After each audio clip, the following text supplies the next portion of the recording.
Welcome to Pour the Wine. It's Rom-Com Time, where we'll sip some wine, and review all things rom-com on the Hallmark Channel. I'm Amy. And I'm Gary. And we are ready to discuss episodes 3 and 4 of Mistletoe Murders. Yes, we season are. Season 2. The Ides of March. Ides of March. Where is my... What? No, the Ides of December. Parts 1 and 2. They aired back to back on Friday, November 14th, 2025 on the Hallmark Channel. You can catch them right now on Hallmark Plus. Yes, Ides of December. Those are the names of the episodes. That was episodes funny. 3 and 4, parts 1 and 2. Okay. And we would love it if you would click that follow button on your favorite podcast platform so you don't miss an episode. And if you listen on Apple or Spotify, you can also leave us a review. And we are now on YouTube. So if you like to watch this particular episode, you can catch us over there. That's right. Pourthewine.com. I'm doing Pour the Wine. It's Rom-Com Time. It's been a long day. Actually, we had a really long weekend. We sure did. There was lots of work involved. So we're running on empty a little bit right now. Yep. Delirious almost. So I know. But you can also catch us on all the social media platforms too. Facebook, X, Threads, Bluesky, Instagram. Yep. And earlier when you were talking about you can leave us a review, I thought you were going to go to like Apple and Spotify. And I was like, fingers crossed, it's a positive review. Yes. And leave us stars and maybe, that would be so wonderful. We would really appreciate it. Yes, if you like what you're listening to, and hopefully you do, you will leave us a review wherever you listen or watch now on YouTube. Or you can also head on over to your email and send us an email at pourthewineitsrom.bsky.social. We would love to hear from you. Let us know your thoughts about the current season of Mistletoe Murders and maybe how it compares to the first season. Are you liking it better? Do you think it's not as good? Do you think it's, the same as the first season? Let us know your thoughts about that or anything Hallmark related, really. Yeah, because there's a lot going on. There is. Countdown to Christmas, and there's plenty of material to go over. Oh, my goodness, there's a lot. We're not reviewing them all, but we are watching everything. Yes. Which has been a little crazy. And it's so hard. It's so hard to believe that we're just almost a week out from Thanksgiving. I know. That's crazy, right? Oh, it's flying by. I can't believe it. It'll be here before you know it. And it's so exciting because we're all decorated and we're trying to just savor it and enjoy it because we just love this time of year so much. So yes, we do. It's flying. I know. We have a countdown sign outside. We do. It's a digital countdown for the kids, and it's at 38 days. I can't believe it. I know. I can't believe it either. It's flying so fast. So fast. So do you want to tell us who's in this one? I sure will. I will tell you who we added in these 2 episodes, in addition to the main characters, right? Main actors, main characters. Jake Epstein returns as Noah. He was in the final 2 episodes of the first season, right? He was in he sure was. Episode 5 and 6. What was that? Death of a Humbug? Death of a Humbug. I believe. Yeah. So it was good to see him return. Catherine Barrow plays Piper. She is a starving artist in these 2 episodes. We know her from The Good Witch. She was also, which we did love. She was also in 2024's A 90s Christmas. We didn't see that one. No, we didn't. I think we need to go back and check that out. I've seen lots of positive reviews about that one. Julius Cho plays Harrison Crane. He plays like the YouTuber / influencer, I guess. Yes, and I have to say his setup, it was awesome. His little phone rig. Yeah, I know. You were immediately like, we need that. Look at that. Yes. I was like, okay, we do. Nikki Caro plays Moira Wells. She is an ancestor, allegedly, right, of Angela Wells, who lived in Fletcher's Grove. Yes. Correct, right? And was an artist. Tony Napo plays Reed Donley. He is a former partner of Sam's and he may or may not survive. Yeah. Somebody's got to go. Somebody's got to Somebody's go. got to play It's that called part, Mistletoe right? Somebody Murders has for got a reason, to play right? that part. Paulino, play it well, he did. And play it well, he did. Paulino Nunes, or Nunes, I'm not really sure. Sorry if I mispronounced it, plays Mike Meadows. And he is also a cop. He plays a detective, right? Yeah, From he's a a different, detective. a neighboring city. Mm-hmm. Right. Yep. So there you go. Those are the additional actors in this in these 2 episodes. All right. Well, let's get to the directors and writers. Let's do it. So this particular episode was written by James Ginn, who did episodes 3 and 4 of this season. This is his Hallmark debut. Great job. Clap, clap, clap, clap, clap. Clap, clap, clap, clap, clap. A few of his directing credits include episodes of The Good Doctor, Jenny and Georgia, Charmed, and Private Eyes. Private Eyes. I've heard Private Eyes is pretty good also. It's on Hallmark Plus. It's not a Hallmark production, I don't think, but it is on Hallmark Plus now. Yeah. Right. Very cool. And part 1 was written by Jesse Gabb, and part 2 was written by Shelley Scarrow. Shelley wrote episodes 5 and 6 in season 1, Death of a Humbug. She also wrote 2 episodes of the Mistletoe Murders podcast series. That's very cool. Yes. It's very interesting that they had 2 different writers, but it was so seamless. Like I would have I'm with you 100%. The same writer wrote both of those episodes. Right. That's how good it was. And we really, I mean, for season 1, for me, I don't know about you, we haven't actually ranked them, but the final mystery was my favorite. The Death of a Humbug. Yeah, I'm with you on that. That was actually my favorite. So yeah, no wonder why I liked these 2 episodes a lot. Yeah, and I'm here to tell you that so far I'm really impressed with season 2. Yes, it's hard. It's hard to continue with good writing, but these guys and gals are doing an awesome job. They're doing a great job. Yes, we're so really loving is it time to drop the synopsis? I will drop the synopsis for both part 1 and part 2, since we're going to talk about both, because they do a 2-episode arc. Really, you have the murder and then it's solved in the second one, and then of course you have the underlying main characters who have drama, things going on in their personal life. There's Emily's past that pops up. We have Sam, so yeah, it's pretty cool. It's a lot. Digging it. Part 1. Part 1. A murder at Fletcher's Grove art show leads Sam and Emily to investigate off-grid. Sam's ex-partner was killed guarding a valuable painting, while Emily's past emerges. Dun, dun, Dun, dun, dun. Part 2, Emily and Sam investigate deception surrounding a mysterious painting, revealing hidden motives and Emily's own secrets, while Violet makes a special gift. For someone special. Gift it was. For someone very special. Yes. Yes. Wasn't it in season 1 she was trying to get a Christmas gift for her dad? Yeah. Am I remembering that? Okay, that just dawned on me now. And then this season, it's not for her dad, it's for someone special. Yes, it is. For Miss Violet. So we're at that point in the podcast that I have to tell you, if you haven't watched this episode or the parts 1 and parts 2 of Mistletoe Murders, you might want to stop this podcast because we of episode 3 and 4. Or 3 or 4. They're all part episode 3 and 4, part 1 and part 2 of the Ides of December. Yeah, I know. Yes. Stop the podcast, go watch it, come back and listen, tell us what you think. Or you can listen to the podcast, get the spoilers, and then go back and watch. And see if you catch something that we didn't catch. Yeah, I'm sure. Yeah. I'm sure we do the best we can, but No, I know. All right, should we jump in? We want to talk about the murder. Yes. That happens and then gets solved. Right, it happens in part 1 and gets solved in part 2. Right. Is you have Reed, one of Sam's former partners, comes into town, and he doesn't live there, right? No, he doesn't. I don't think he lives there, right? No. Right.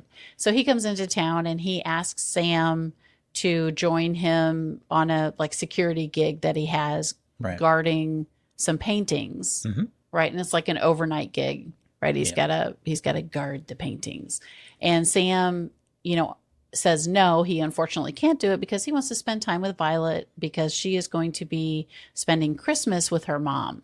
Right. And so he's trying to get in as much time as he can before she heads off to her mom's. And so he has to politely decline his friend, Reed. And then, of course, Sam goes to where Reed is supposed to be doing the security, right? The next morning, and he finds Reed unalived. Ooh, unalive. That's a Unalived. good word. Unalived. So we have that. So that's the murder that happens. Right. Right.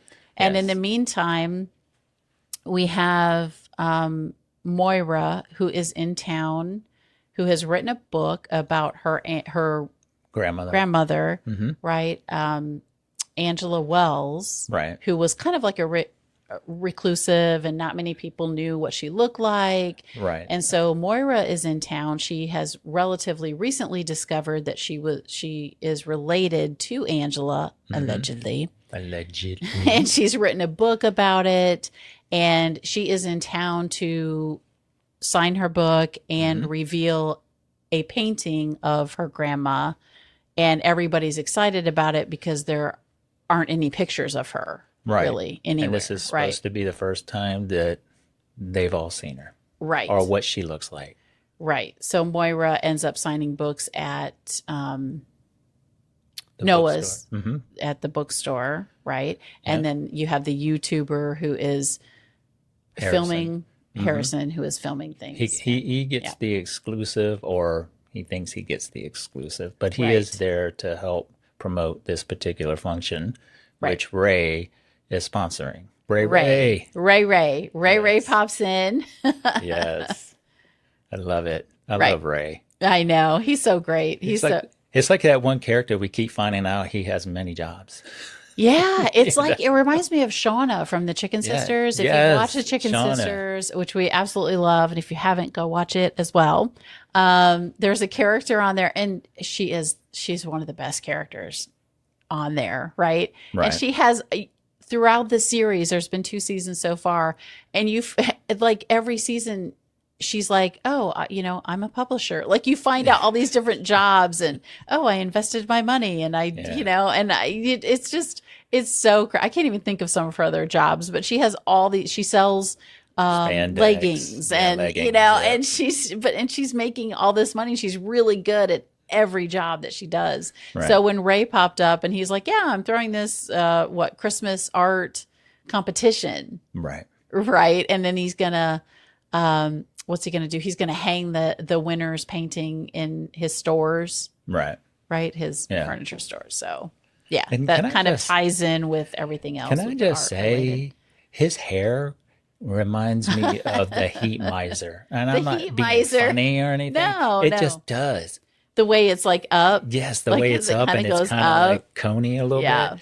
Just go back and look at the Heat Meister, the old-timey Christmas cartoons. You saying that, you know who else he reminds me of? Who? His character reminds me of the character Sam on Burn Notice. Yes. If you've ever, I was just now thinking about that. I wonder if he likes mojitos. What do you think? He might. The character Sam on Burn Notice did love mojitos, didn't he? Yes, he did. That's a great series. Got me started liking mojitos. So we also got in these 2 episodes more of Emily's background, which I know I'm loving. I think you are too. I'm loving it. Yeah. I mean, we are really seeing her as a teenager. We're seeing her relationship in this episode develop with Aaron, which we saw in episodes 1 and 2. Yeah. Right. The first 2 episodes. So in episode 3 and 4, Cold War. Yeah. They go right. Yeah. Cold War. So, and in these 2 episodes, they also go back in time, and we see those snapshots. Her and Aaron are getting closer. She's doing more with the coding, I guess you could say. They're doing more you get a glimpse at her starting to dip her toe into, and it kind of, I don't want to say reminds me of Dexter, where Dexter has this moral whatever Code. You're starting to find out she has a moral code, right? Right. So there's a guy in the school, Zeke, who is not such a good guy. And apparently He's his your dad is a stereotypical- senator. So he feels like he can do whatever he wants to any of the kids in the school. So Emily and Aaron, Emily, Grace. I keep AKA saying that. Grace. No, Emily's Right. good. Yeah, we know. It's so sweet. Decides that they're going to hack into the school records and, do a little something. Maybe update, the jerks' grades for, Or more like downgrade. for the worse. Or downgrade. You're right. Yeah, yeah. Not upgrade, downgrade. Yeah, that's funny. Yeah. So she's she does you see that first dabble into the dark side, but The not dark really, side. because she says only to those that deserve it. Right. And there's kind of a line in there too where she says doing the wrong things even for the right reasons can lead down a very slippery slope. Yes. Which we find out later on in the episode. Yes. Yeah. I agree with you. It's so great to see that. And there's so many things I want to talk about. So you have Sam, who wants to investigate his friend's murder. Right. But he can't officially do it as a cop because it's in a different district jurisdiction or whatever. Right. So he takes a leave of absence. And I loved this part of it so much because now he's got to do things like Emily does, Yes. and she perks up when he says he took a leave of absence, and she's like, "You don't say. Are you serious?" I loved the whole play on that. I thought they both were so great. And there's a scene where Sam, he's got a ball cap on and he's going to is where they're doing the art, the competition. And Emily's also going there, and she's like, wait, is that Sam? Because he's like skulking around, right? He's trying to sneak in there. The narration on that part was awesome. Man. Yeah. Because now I think Sam understands what Emily goes through. And Emily is just, she is truly loving it. And there were some great scenes between them. Between the two of them. They really, and their banter's coming back. Yes. Right, because they, we find out during the season premiere that they, they're speaking, but they don't have their old relationship back. Right. Like they're getting there, but they're just there. starting to talk again. And in these 2 episodes, Violet has come back to Under the Mistletoe, because he didn't really want Violet working there because he didn't really know Emily's past. And we talked about it in the last podcast. And can you blame him? Right. He's a dad. He's a cop. He doesn't know everything about Emily, and he knows that he might maybe trust her now, but he's not sure about her past. Right. So, yeah, but it was really good to see their banter come back. Right. In these 2 episodes. And it's part of the fun of the show. Yeah, right? It truly is, because it's like a good cop, bad cop situation between them two. And when Emily winks, that's right. and Sam is like, yes. What are you doing? What are you doing? Because she's like, winking. He goes, no, this is winking. And that whole scene just that was cute. I forgot about that. Yeah, that was really cute. That was brilliant. I really enjoyed it. I think that was towards the beginning, wasn't it? Yeah, it was when he first started. When he removed himself from being a cop, to take some time off, to just investigate it on his own. But yeah, they had some really good times. I loved how, kind of, then we have Noah, who kind of is in this episode too, and not a main character, but sort of a main character, because he starts to, we have like all these like little side stories, which I love, so he's starting to suspect Moira isn't who she says she is, and she might not be telling the truth about her relationship with Angela Wells, right? So And because he's in the process of writing a book too about Wells, the town's history. right? I thought, And, yeah. and Angela Wells is part of the book. Yeah.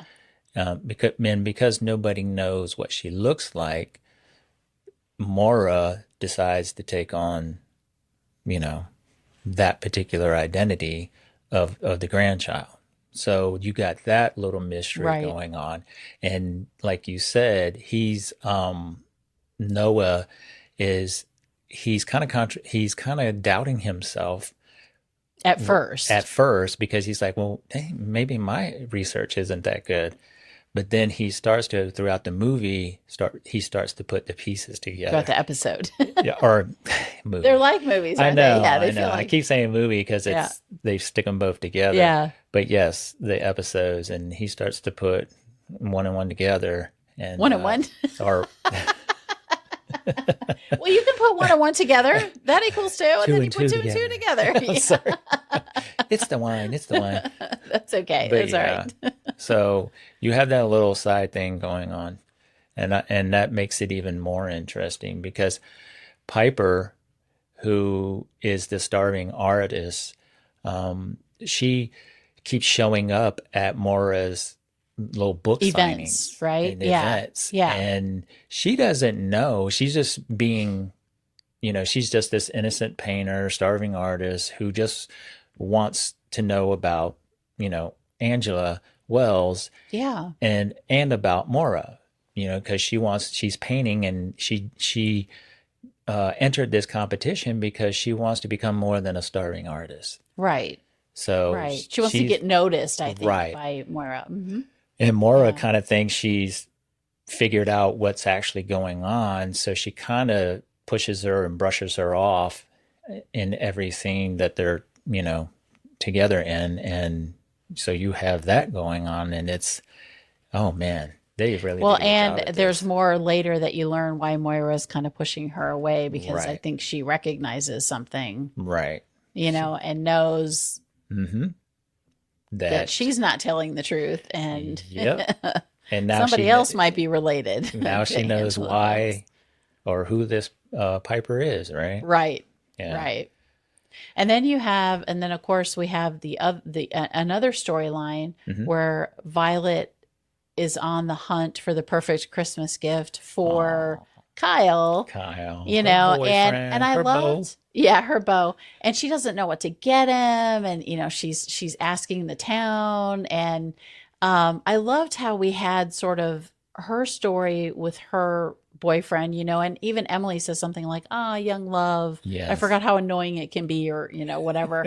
And then, but then you also have the flashbacks are about Emily/Grace and Aaron and that young love about the same time frame. And I thought that they ran those parallels pretty well, other than the fact that, Violet isn't coding yet or anything, or doing anything nefarious yet, right? So, but you do have those kind of stories that are similar, but you do see where they diverge, really. So I thought that was pretty cool. Well, it was kind of like what Emily would do to get love from Aaron, or not exactly love, but or Grace, not Emily. Affection. Well, thank you. That's the word. And then you see what Violet's trying to do to win up, because she's never had a boyfriend. And then she's never had a boyfriend during Christmas. Right. So she really wants to make this special, because Kyle is going off with his family during Christmas time.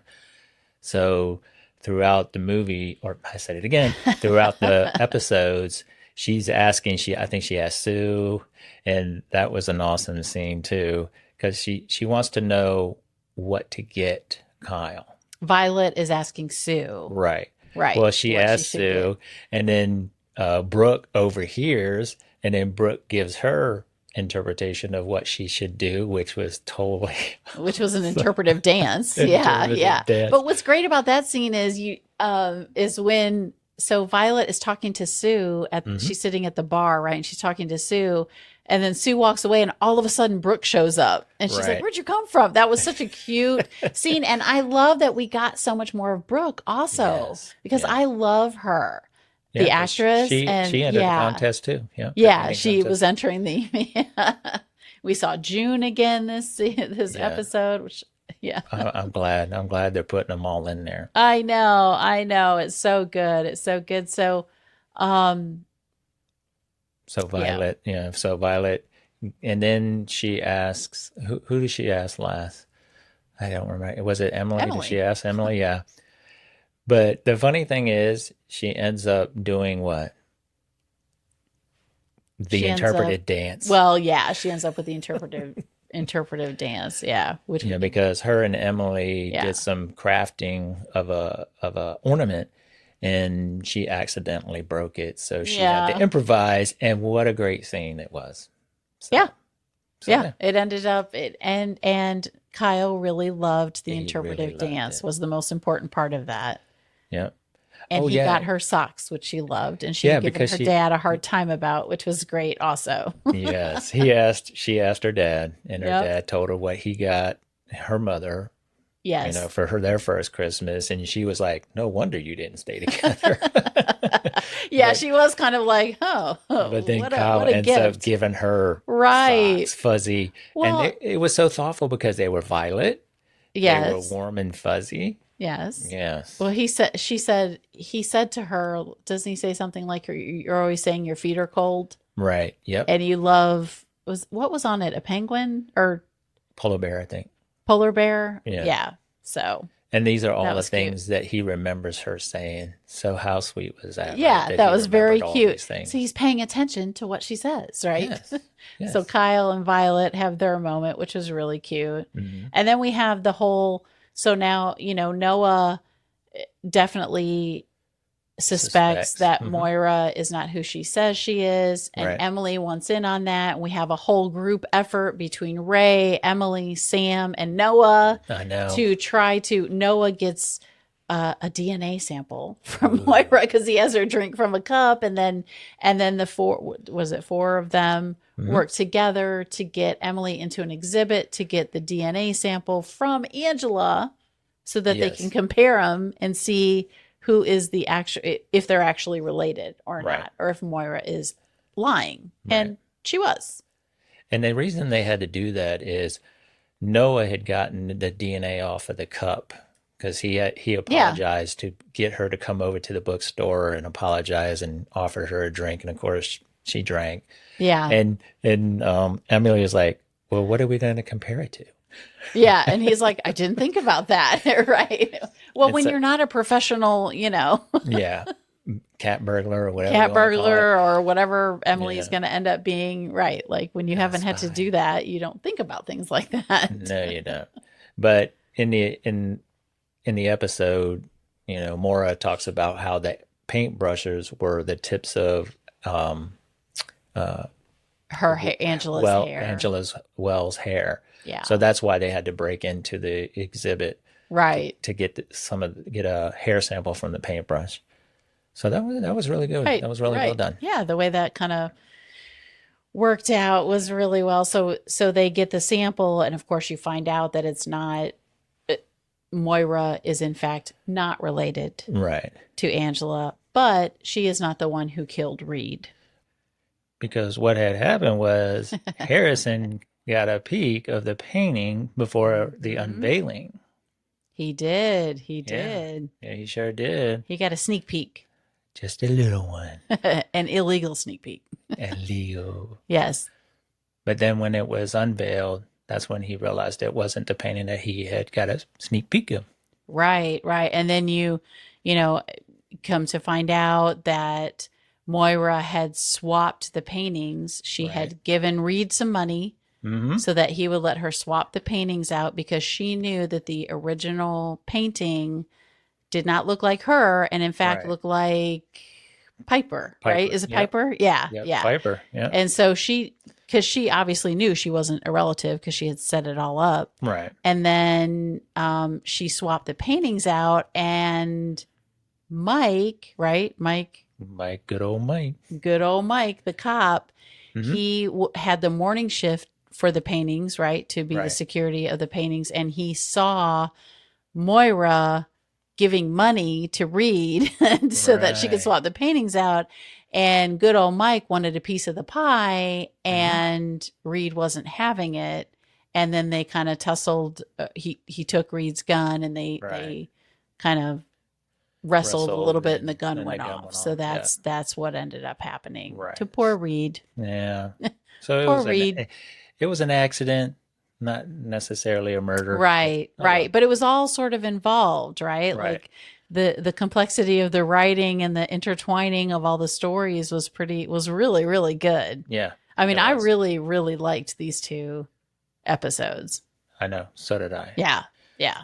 But then let's go back to Grace, because Slash Emily. slash I don't know what to Emily. call her. Grace I Emily. keep forgetting it. I'm gonna Right. call her Grace Emily. Gramley, right? Gramley.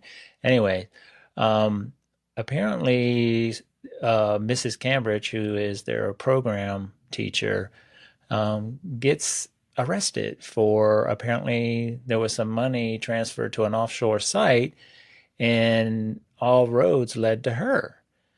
But as they're walking her out, Allegedly. you kind of see that it wasn't her that did it.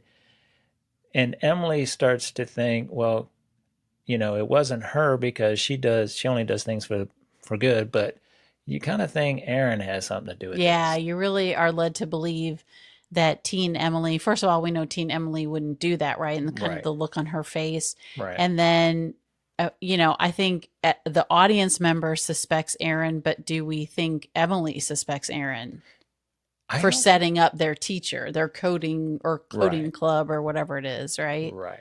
So I think she does probably, she suspect him yet, or? I think she's on that path because Yeah, she knows Miss maybe. Cambridge. So She knows what? she knows Mrs. Cambridge, and I don't think she would think that she would do that. So Yeah, but we don't know. We don't know for sure, but it sort of does kind of Mhm. feel like AA Ron might be involved in that a little bit, right? Like it kind of seems that way. I don't Yeah. know. Well, we'll You find sort of- out, right? Yeah. Yeah. So you have the murder solved, and then we kind of, I think maybe we mentioned it earlier, but maybe not. There's a lot of, development between Emily and Sam Right. Yes, definitely. also throughout this episode, and Mhm. I thought so much of it was great. They did like a stakeout together when Sam first finds out about not when he first finds out, but when he knows that Reed has been murdered. Well, he finds him, Right. and Emily goes to find Sam, and she kind of talks to him, and Sam is blaming himself because he didn't go Mhm. to help be the security Right. with him or whatever. Right. And she kind of grabs his hand, and there's that moment in the Mhm. diner between the two of them. And I mean, there were just so many. And then when they're kind of undercover, when Sam is, Yeah. not doing things on the up and up, he's sort of, as Yes. he said, skulking around. He's not used to it. Mhm. So there were all these really cute moments. And then there's the moment where, Emily knows that she learns that Sam has been investigating her, right? Right. And she's upset about it. And there's the moment where her and Sam kind of have this, they sort of have it out a little bit. And she's like, I like the way you look at me, and I don't want that to change. Right. And I thought that was so cool. And I'm paraphrasing, of course, the writing is much better than that. Right. It's like, I like the way you look at me, and I'm afraid if you find out about my past, you're not going to look at me like that anymore. And I just thought, oh, it was so good. It was really the good. writing was so I agree with good. you. Yes. Yeah, 100%. Yeah.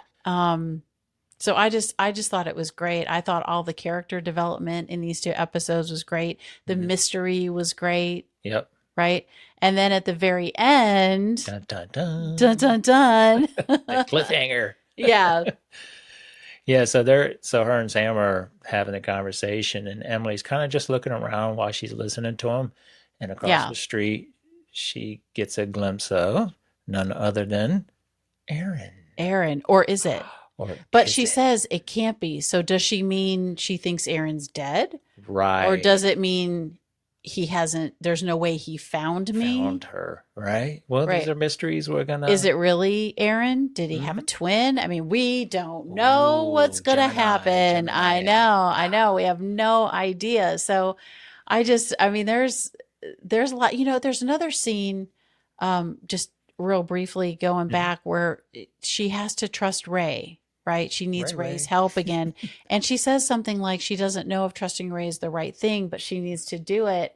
Right. And I thought, I wonder if that's going to come up again also, because later Ray mentions to her that, you owe me a favor. Like, and I'm going to call it up one of these days. Yeah. When she's thanking him for doing something for her when they're doing that espionage to get in, to get the DNA and all that of Angela. So I thought there's going to be more. There's so many more places these characters can go. And I'm just really digging it. I mean, what do you think's going to happen?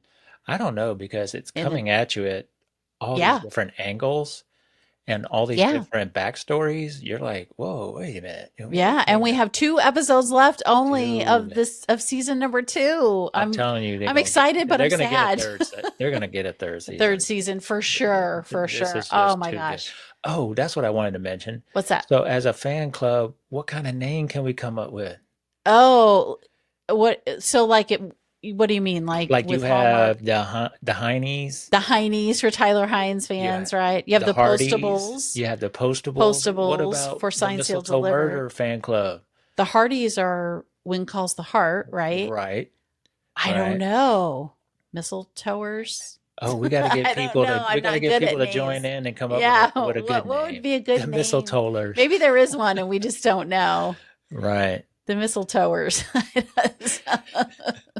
That's so funny. M&M's, Mistletoe. I don't know. There you go. I don't know. We'll have maybe someone out there listening will email us some. We got to come up with a nickname for the Mistletoe Murder fans. Fan club, yes. Yeah, the fan club. Sorry, yeah, fans. Yeah.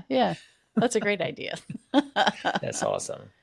Oh my gosh. I wonder what the last mystery is going to be. I wonder how much more we're going to find out about Emily and Grace and Emily and Sam. And I love at the end how Sam is like, he decides that he is going to let the past be the past, right? Mm-hmm. As long as there are no more secrets moving forward. Right.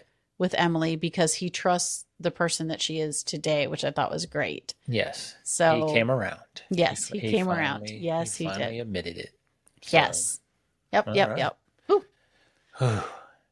So what was your tinsel top moment this episode? I think my tinsel, you go first. I have to think about it. Me? Yes. Putting me on the spot. I was putting you on the spot. That's the way it's supposed to go. I know. Sorry. No, I don't know. I would have to think, I really, really liked the Violet and Kyle. Is it Kyle? Yeah. Kyle, the Violet and Kyle story. I thought when they exchanged their Christmas gifts, I thought that was so cute. And when because she had made a gift and they're in under the mistletoe, they're in the store, right? Mm-hmm. And she goes to reach for it and she accidentally hits it off of the table it was on, and it breaks because it's an ornament she has made. And you see her face like, and you know what it's like to be a teen and you're in love and you're so embarrassed. And then she just handles it really well, and then just is not afraid to make a fool of herself basically in front of him. Although he ended up loving it. And then the gift he got her, I just thought it was really sweet.